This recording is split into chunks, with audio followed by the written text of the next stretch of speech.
ஓம் அமிர்தேஸ்வரியை நமக நம சிவாயா. அருள்மொழிகள் பாகம் 4ல் நம்ம லாஸ்ட் வீடியோவில் என்ன பார்த்தோம் அப்படின்னா, கன்னியாகுமரிக்கு அம்மா வந்திருக்காங்க நிறைய பக்தர்களோடு. ஸோ அப்போது அம்மா பாறையில் நின்று ஒரு பாடலை பாடுறாங்க.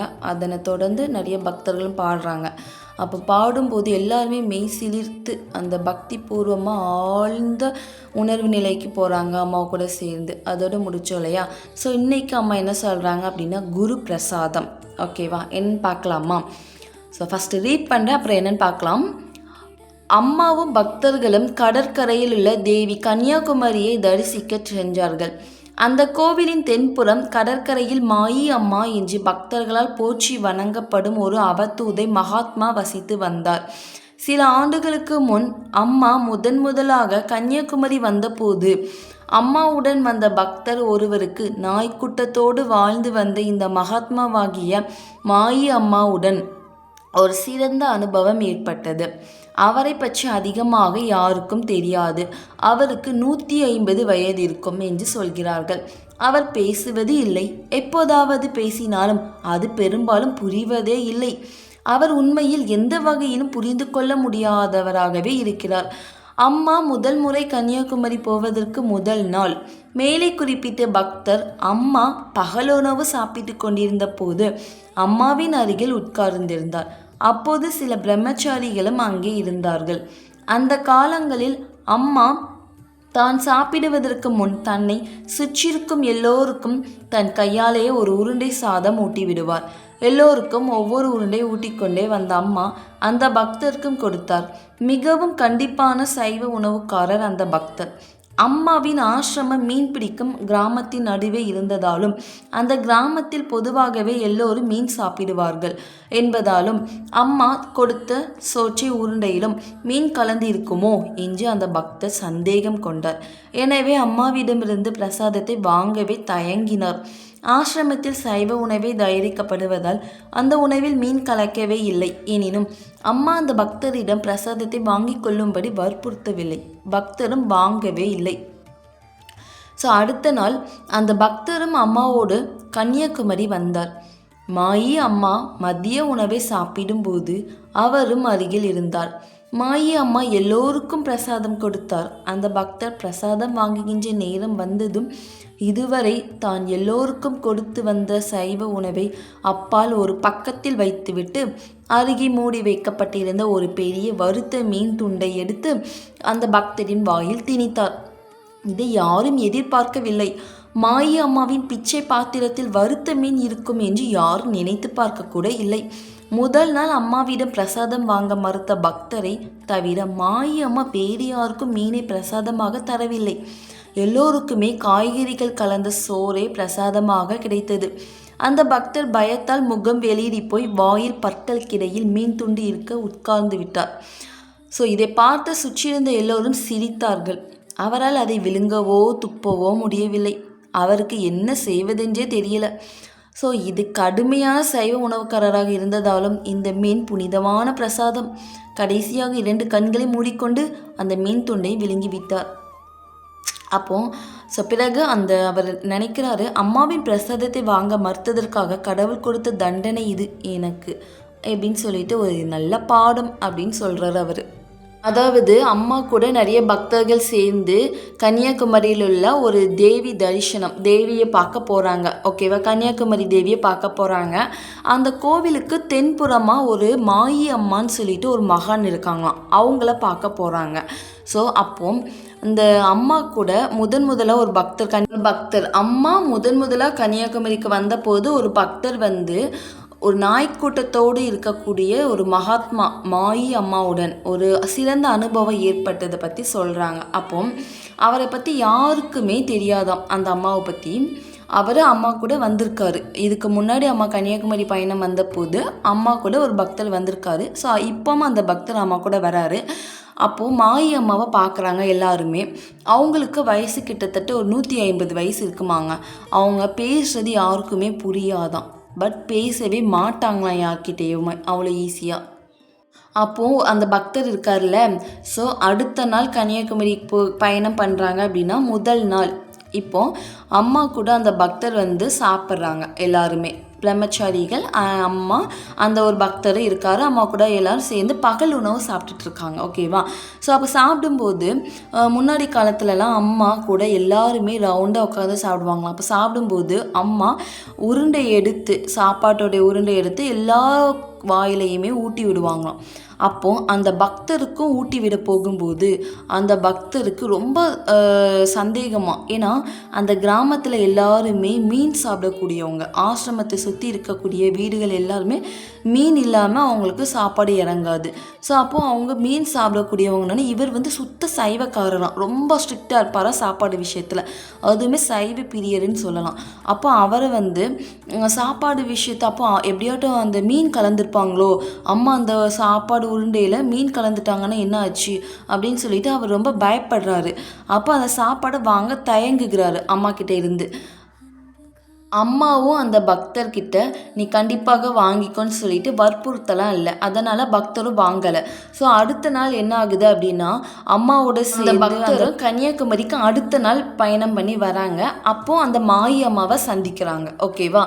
ஸோ அப்போது மதிய உணவு சாப்பிடும்போது அந்த பக்தரும் எல்லாருமே இருக்காங்க பக்கத்தில், மாயம்மா கூட எல்லாருமே இருக்காங்க. அப்போ மாயம்மா என்ன பண்ணுறாங்க அப்படின்னா எல்லோருக்குமே பிரசாதம் கொடுக்குறாங்க. அந்த பக்தர் மட்டும் எல்லாத்துக்குமே பிரசாதம் கொடுக்கும் போஞ்சில் அந்த பக்தர்கிட்ட மாயம்மாவும் கொடுக்குற நேரம் வந்தது. ஸோ அப்போது அந்த மாயம்மா கொடுக்கக்கூடிய சைவ உணவை வந்து ஒரு பக்கத்தில் வச்சுட்டு மூடி வைக்கப்பட்ட இன்னொரு பாத்திரத்தை எடுத்து அதில் இருக்கக்கூடிய ஒரு பெரிய மீன் துண்டை எடுத்து அந்த பக்தருக்கு வாயில் திணிக்கிறாங்க அந்த மாயம்மா. அப்போ இதை பார்த்துட்டு அந்த பக்தருக்கு ஒன்றும் ஓடலை, கையும் ஓடலை, காலும் ஓடலை, என்னடா இது மீன் எடுத்து வாயில் ஊட்டி விடுறாங்க, எல்லாத்துக்குமே ஷாக் ஆகிட்டான். ஸோ எப்படி இவங்கக்கிட்ட ஒரு மீன் மட்டும் தனியாக வச்சுருக்காங்க, அதை எடுத்து இவர்கிட்ட ஊட்டி விடுறாங்க அப்படின்னு சொல்லிட்டு ரொம்ப ஷாக்காக எல்லாம் பார்க்குறாங்களாம். அப்போது அந்த எல்லாத்துக்குமே காய்கறி கலந்த உணவை ஊட்டும்போது எனக்கு மட்டும் எப்படி மீன் துண்டை எடுத்து தாராங்க அப்படின்னு சொல்லிட்டு இவர் முழுங்க முடியாமல் துப்ப முடியாமல், ஸோ 2 கட்ட இடையில இருக்கும்போது அவர் ரொம்ப மூஞ்சில் வெளிரி பயத்தில் நடுங்கிறாராம். அப்போ அந்த டக்குன்னு சாப்பிட்டு முழுங்கிட்டார், அந்த மீனை விழுங்கிட்டாரு. அப்போதான் அவர் உணர்றாரு, ஏன்னா அம்மா கொடுத்த அந்த ஒரு உருண்டை சாப்பாடை நம்ம வாங்காததுனால இன்னைக்கு நம்ம இந்த மீன் துண்டை சாப்பிட வேண்டிய நிலைமை ஆகிட்டு அப்படின்னு சொல்லிட்டு ரொம்ப வருத்தப்பட்டு எல்லாத்துக்கிட்டே சொல்கிறாரு. அதுதான், ஏன்னா அம்மா என்ன கொடுத்தாலுமே அது பிரசாதம் தான், சரிங்களா? ஸோ இது வந்து எல்லாருமே அனுபவிச்சிருப்பாங்க. அம்மா கையில் விபூதி கொடுத்தாலும் சரி, சாக்லேட் கொடுத்தாலும் சரி, இல்லை பழங்கள் எதுவும் கொடுத்தாலும் சரி, எல்லாமே என்னது பிரசாதம். ஸோ அவங்க கொடுத்த அடுத்த நிமிஷமே நம்ம ஆசிரமத்துக்கு போகிறோம், அம்மா ஏதாட்டும் பிரசாதம் கொடுக்குறாங்க அப்படின்னா அம்மா கிட்ட உட்காந்தே சாப்பிட்டுடணும். ஏன்னா அடுத்த நேரம் நம்மளுக்கு என்ன நடக்குன்னு தெரியாது இல்லையா? அம்மா ஒரு சங்கல்பத்தோடு தான் நம்மளுக்கு அந்த விபூதி கூட கொடுக்குறாங்களாம். ஸோ விபூதி மட்டும் இல்லை, நமக்கு கொடுக்கக்கூடிய பழங்கள், அந்த சாக்லேட்டு எல்லாமே அவங்க கையிலேருந்து வருது. அப்போ எல்லாமே அவங்களுடைய சங்கல்பத்தின் பேர் தான் நம்ம வந்து அதை வாங்கி அதை நம்ம உடனே சாப்பிட்டுணுமா. சில பேர் என்ன பண்ணிடுறாங்க, அதை வீட்டில் போய் சாப்பிட்டுக்கலாம், பறவை சாப்பிட்டுக்கலாம், 2 நாள் கழித்து ஃப்ரூட் நல்லா ஃப்ரிட்ஜில் வச்சுட்டு 2 நாள் கழித்து வீட்டுக்கு வந்து சாப்பிட்டுக்கலாம்லாம் ஃப்ரிட்ஜில் போட்டுடுறது. அப்போல்லாம் எதுவுமே பண்ணாமல் அம்மா பக்கத்தில் உட்காந்து அனைத்தையுமே சாப்பிடணும்னு சொல்கிறாங்க. ஏன்னா குரு கொடுக்கக்கூடிய பிரசாதம் வந்து பொக்கிஷம், அதை நமக்கு தான் நல்லது. அவங்க ஒரு சங்கல்பத்தோடு கொடுக்கும்போது நம்மளுடைய நிலைமை அடுத்து என்னவா வேணாலும் மாறலாம். அதனால் ஒரு சங்கல்பத்தோடு கொடுக்கக்கூடிய விஷயத்த நம்ம அம்மா கட்டளையின்படி அதை வாங்கி சாப்பிட்டுக்கணும்னு சொல்கிறாங்க. ஓகேவா? ஸோ அதே தான் இந்த பக்தருக்கும் நடந்திருக்கு. அம்மா கொடுத்த அந்த உருண்டை சாப்பாடை வாங்கி சாப்பிடாம இன்னொரு அது மகான்கள் எல்லாருமே ஒன்று தானே. ஸோ அப்போது அம்மா கிட்ட நடந்தது அவங்களுக்கு தெரியாமையே இருந்திருக்கு அந்த மாயி அம்மாவுக்கு. ஸோ அப்போ அவங்க என்ன பண்ணுறாங்க, நீ என்ன சைவம் சாப்பிடாம இருவா, உனக்கு இந்த மீன் துண்டை ஊட்டி விட, ஒரு குரு சைவம் கொடுத்தாலும் சரி அசைவம் கொடுத்தாலும் சரி குரு கையால் என்ன தராங்களோ வாங்கி சாப்பிட்டுக்கோ, சரியா அப்படிங்கிற மாதிரி அந்த மாயம்மா உணர்த்திருக்காங்க அந்த பக்தருக்கு. அவருக்கு மட்டுமா உணர்த்தினாங்க, நம்ம எல்லாருமே அவர் மூலமாக புரிஞ்சிக்க வேண்டியதான். ஏன்னா நிறைய மிஸ்டேக் விபூதிலாம் தந்தாங்க அப்படின்னா நான்லாம் நிறைய வீட்டுக்கு வந்து அப்படியே போட்டுறது. அது என்ன பண்ணணுமா, தண்ணியில் கலக்கி குடிக்கணுமா. ஒரே டைம் குடிக்கலனாலும் டெய்லியும் ஒரு கிளாஸ் வாட்டரில் மிக்ஸ் பண்ணி குடிச்சிக்கலாம். இல்லை டெய்லியுமே நம்ம வந்து நெத்தியில் வைக்கிறது ரொம்ப நல்லது, கொஞ்சம் கொஞ்சமாக குடிச்சிக்கணும். ஏன்னா அடுத்த நேரம் அடுத்த நிமிஷம் நம்மளுக்கு என்ன நடக்கும் எதுவுமே தெரியாது, உலக வாழ்க்கையில் இருக்கும். அதனால் இந்த வாழ்க்கையில் நம்ப முடியாது, மாயை நிறைந்த உலகம் இல்லையா, சிக்கிட்டோம் அப்படின்னா அவ்வளோதான், வெளியே வர முடியாது. ஸோ ஸ்பிரிச்சுவல் பாத்துங்கிறது ரொம்ப ரொம்ப ரொம்ப கவனமாக போகக்கூடிய பாதையில் குரு என்ன கொடுத்தாலுமே வாங்கி அப்படியே நம்ம வந்து சாப்பிட பொருள்லாம் சாப்பிட்டுக்கணும், மற்றதெல்லாம் அவங்க தர மாதிரி நம்ம பயன்படுத்திக்கணுங்கிறது இந்த மாரியம்மா சொல்கிறது விதத்தில் நம்ம புரிஞ்சிக்க வேண்டியதான். அப்புறம் இதே நேரத்தில் இன்னொரு நிகழ்ச்சியும் நடந்திருக்குன்னு சொல்கிறாங்க. இதே மாதிரி குரு ஒரு பிரசாதம் கொடுக்கும்போது வாங்காமல் நிறைய பேர் இருந்திருக்காங்க. ஸோ அதை பற்றி அம்மா சொல்கிறாங்க, என்னன்னு கேட்கலாம். அம்மா தந்த பிரசாதத்தை வாங்க மறுத்த மற்றொருவரின் நிகழ்ச்சியும் இங்கே கூறுவது பொருத்தமாக இருக்கும். இது 1979 நடந்தது. அப்போது அருகிலுள்ள வீடுகளிலிருந்து அம்மாவிற்கு உணவு கொண்டு வருவார்கள். அம்மா அவர்கள் என்ன கொண்டு வருகிறார்கள் என்று பார்க்கவே மாட்டார். சில நேரங்களில் சோற்றோடு சேர்த்து சாப்பிட மீனையும் கொண்டு வருவார்கள். அந்த கிராமத்து மக்களின் சராசரி உணவு மீன் என்பதும் அது அவர்களுக்கு மிகவும் பிடித்த உணவு என்பதும் அம்மாவுக்கு தெரியும். அதை பற்றி அம்மா சொல்லும்போது உணவை சமைக்கும்போது இந்த பக்தர்கள் தொடர்ந்து ஜெபித்தவாறு சமையல் செய்வார்கள். இவர்கள் சமைத்த பிறகும் ஆழ்ந்த சங்கல்பத்தோடு இதை இங்கே கொண்டு வருவார்கள். அவர்களது பக்தியும் சங்கல்பமும் தூய்மையாகவும் எந்த விதமான சுயநல நோக்கமும் இல்லாமல் இருக்கும். அப்படி இருக்க அம்மாவால் அதை எப்படி சாப்பிட மறுக்காமல் இருக்க முடியும் என்பார். ஆசிரமத்தில் உள்ளவர்கள் சைவ உணவுக்காரர்களாக இருந்தாலும் அம்மா கிராமத்தாருக்கு பிடித்தமான இந்த மீன் உணவை அன்போடு ஏற்றுக்கொள்வார். ஸோ ஃபஸ்ட்டு இது எப்போ நடந்திருக்கு அப்படின்னா 1979 நடந்த நிகழ்வு இது. அப்போது அம்மா வீட்டு பக்கத்தில் இருக்கக்கூடிய எல்லா வீடுகளையுமே மீன் தான் சமைப்பாங்களாம். ஸோ அது கிராமம் அப்படிங்கிறதுனால, மீனவ கிராமம் அப்படிங்கிறதுனால எல்லார் வீடுகளையும் மீன் இருக்கும். டெய்லியுமே மீன் சாப்பிடக்கூடியவங்க தான். ஸோ அப்போ அவங்க வந்து என்ன பண்ணுவாங்க, டெய்லியுமே அம்மாவுக்கு அன்பாக சமைச்சு எடுத்துகிட்டு வருவாங்க சாப்பாடு.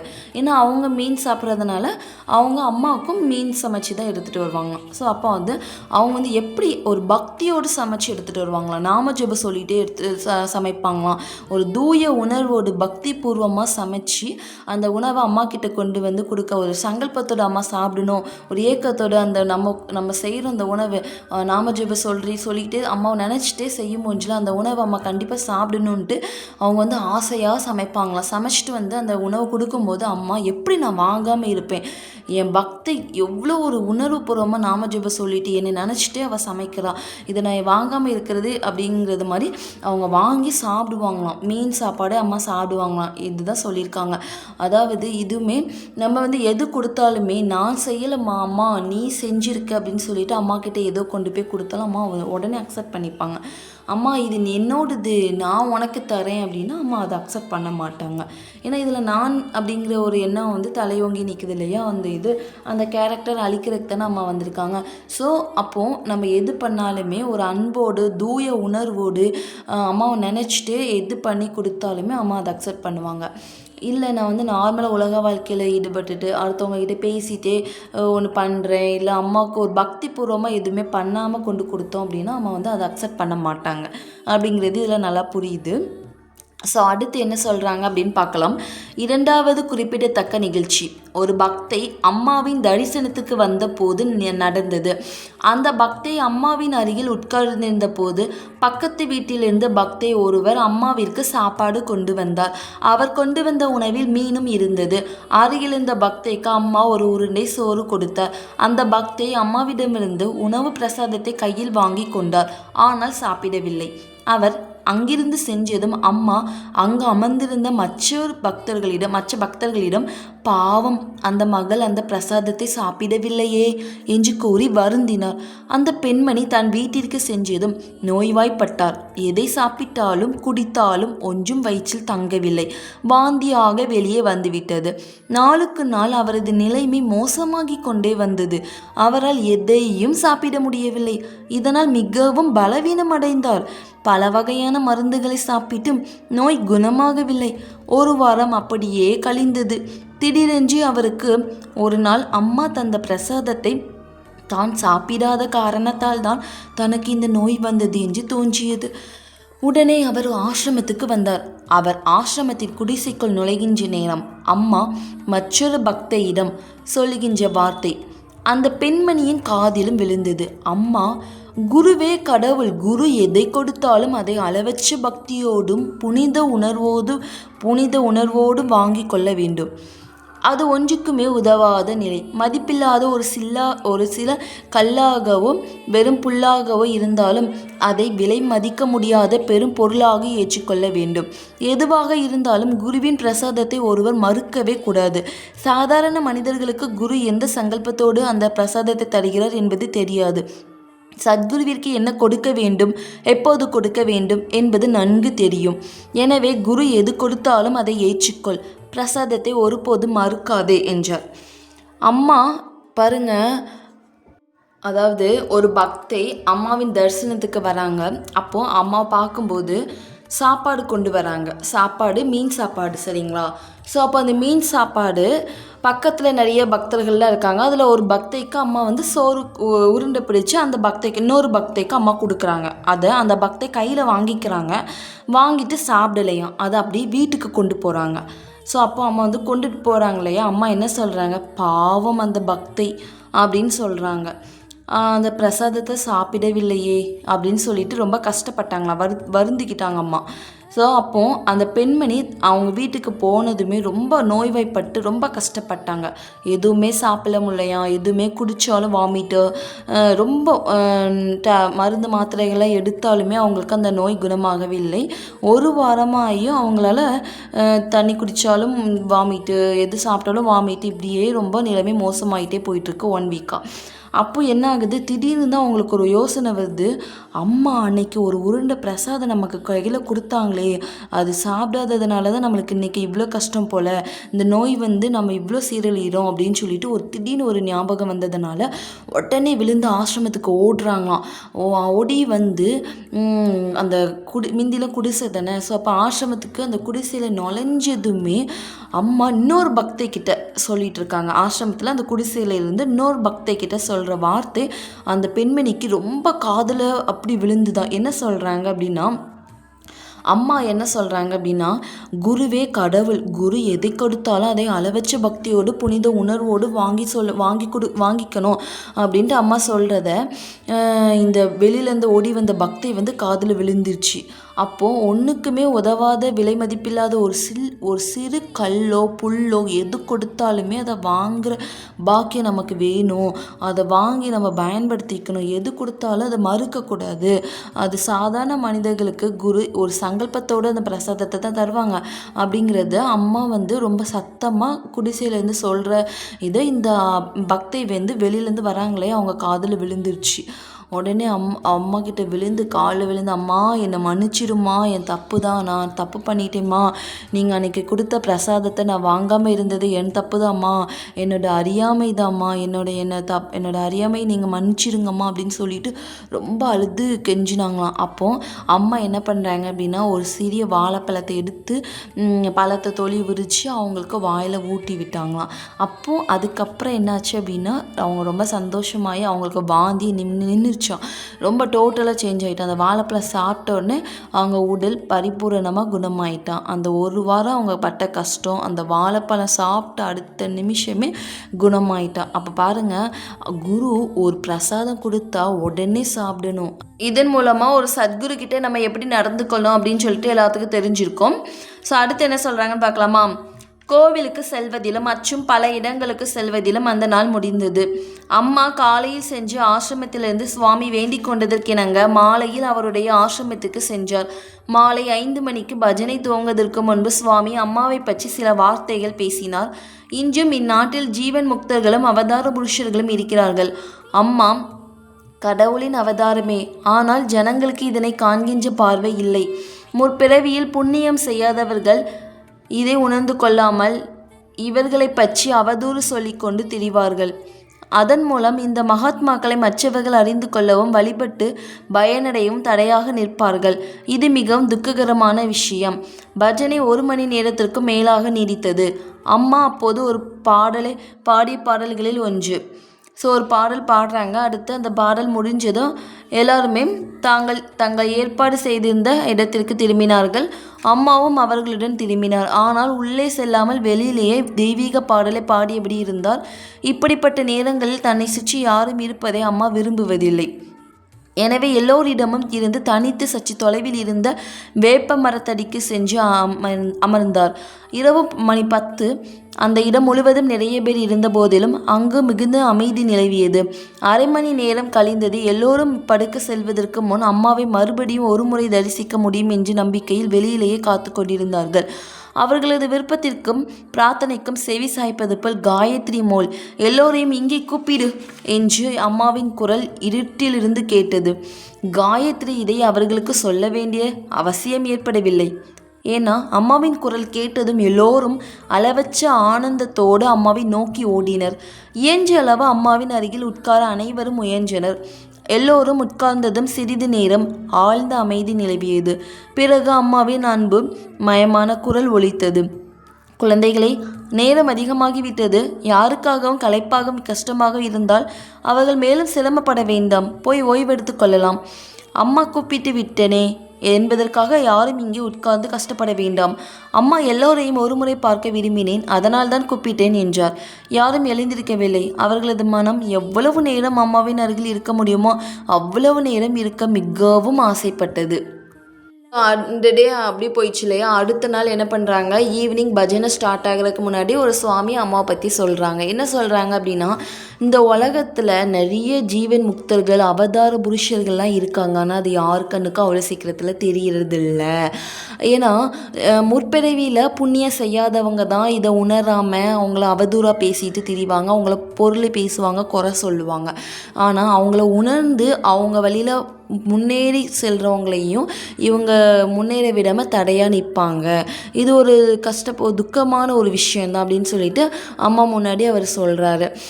சொல்லிகிட்டே இருக்க முடியல. அம்மா ஒரு பஜனை பாடுறாங்க. பாடி முடித்ததுமே எல்லாருமே அவங்கவுங்க ரூமில் ஸ்டே பண்ணியிருந்தாங்களே, ஸோ அவங்கவுங்க ரூமுக்கு போகிறாங்க. அப்போ அம்மாவும் அவங்களோட எல்லோரும் போக முடியல. அம்மாவும் போகிறாங்க. ஆனால் அம்மா உள்ளே போகலை, வெளியே தான் நிற்கிறாங்க. சரிங்களா. ஸோ இப்படி வெளியே நின்று ஒரு பாடலை பாடுறாங்க. பாடிட்டு அவங்களுக்கும் தனிமை தேவைப்படுது. அதனால் ஒரு வேப்ப மரம் இருக்குது, அங்கே போய் அமைதியாக உட்காந்துக்கிறாங்க. எல்லாருமே நகண்டுட்டாங்க அந்த இடத்த விட்டு. சுமார் 10 மணி இருக்குமா நைட்டு. எல்லாருமே தூங்க போகிறதுக்கு முன்னாடி பக்தர்களெல்லாம் அம்மாவை போய் தரிசனம் பண்ணணும்னு நினைக்கிறாங்க. ஸோ இதை அம்மா கேட்காம நினைக்காம இருப்பாங்க அப்படின்னு உடனே அம்மா வந்து காயத்ரியை கூப்பிட்டு எல்லோரும் இங்கே கூப்பிடு அப்படின்னு சொல்கிறாங்க. அம்மாவுடைய உரத்த கணித்த குரலை கேட்டு பக்தர்கள் எல்லாம் அப்படி ஆனந்தத்தில் ஓடி வந்து அம்மா கிட்ட ஓடி வந்து உட்காராங்களாம். அம்மா கிட்ட நெருக்கமாக உட்காரணுன்னு ஆசைப்பட்டு எல்லாருமே அம்மா சூழ்ந்து உட்காந்துக்கிறாங்க. அம்மா கிட்ட எவ்வளோ நேரம் உட்காரணுமோ அவங்க ஆசை தீர உட்காந்துட்ருக்காங்க. உடனே அம்மா சொல்கிறாங்க, குழந்தைங்களே உங்களுக்கு ரொம்ப டயர்டாக இருக்கும் இல்லையா, ஸோ காலையிலேருந்து இவ்வளோ நேரம் நம்ம வந்து அங்கங்கே போயிருக்கிறதுனால உங்களுக்கு உடம்பு வலிக்கும், கொஞ்சம் ஓய்வு தேவைப்படுறதுனால நீங்கள் போய் படுத்து ரெஸ்ட் எடுத்துக்கோங்கன்னு சொல்கிறாங்க. அதையும் மீறி அந்த பக்தர்கள் எல்லாம் அம்மா கிட்டேயே உட்காந்து அமைதியாக உட்காந்து ரொம்ப அவங்க அம்மாவுடைய தரிசனத்தை ரொம்ப அனுபவிச்சிட்ருக்காங்க. ஸோ அவங்களுடைய மனம் தீர அனுபவித்ததுக்கப்புறம் அவங்கவுங்க ரூமுக்கு போகிறாங்க. இதோடு இந்த டாபிக் முடியுது. நாளைக்கு இன்னொரு டாபிக் என்னதுன்னா, குரு வழங்கும் நுட்பமான உணவு பார்க்கலாம். ஓம் அமிர்தேஸ்வரியே நமக நம சிவாயா.